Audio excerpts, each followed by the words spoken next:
right in the eye. Grab them, look at me now. Now you can't look at me and them too, unless you real good. And tell them, say, when was the last time you gave God thanks? You gave God thanks.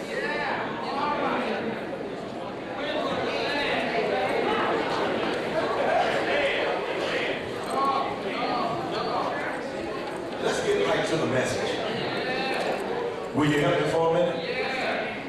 At the border of Samaria, Judah, Jesus healed 10 lepers at one time. And the fact that the miracle involved a Samaritan made it even more significant. Jesus used this event to teach a lesson about gratitude to God. You see, the account begins with 10 unclean men. We just read it right there in verse 11 through verse 13. And all who were lepers.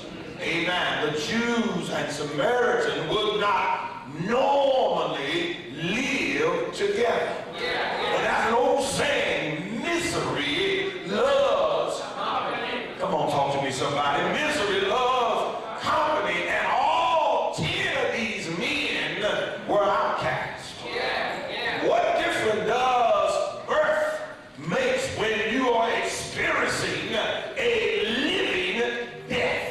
Now, we do understand what leprosy was then as it is today. We may call it AIDS or HIV, some type of disease, but I don't care if you have AIDS, cancer, or you sin sick, there is still hope in Jesus Christ. Do I have a witness here?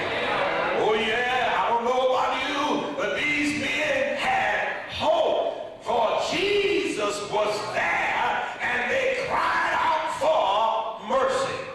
Somebody know what mercy means, right? Mercy is holding back what you do deserve. And then grace is giving you what you, come on, help me somebody, that you don't. Do I have a witness? Giving you something you don't deserve. You see, if justice was to walk in this room right now, justice will take us out. But mercy, please, I wish I had a witness here. Mercy, please, I can't. And I thank God for grace. Had it not been for grace this morning, I wouldn't have got up. Do I have a witness here? You see, the word translated master, that word is the same one Peter used in Luke 5:5, and it means chief commander. You see, they knew that Jesus was totally in command of even disease and death. And then they trusted, somebody say trusted him. They trusted him for him to help them. How many is going to, I know we sing this song all the time, I will trust in the Lord. I know sometimes, telling a lie is just as bad as saying a lie. Do I have a witness? Because if you're going to trust him, you're going to trust him even when the storm comes in your life. You're going to trust him even when you're put off on your job.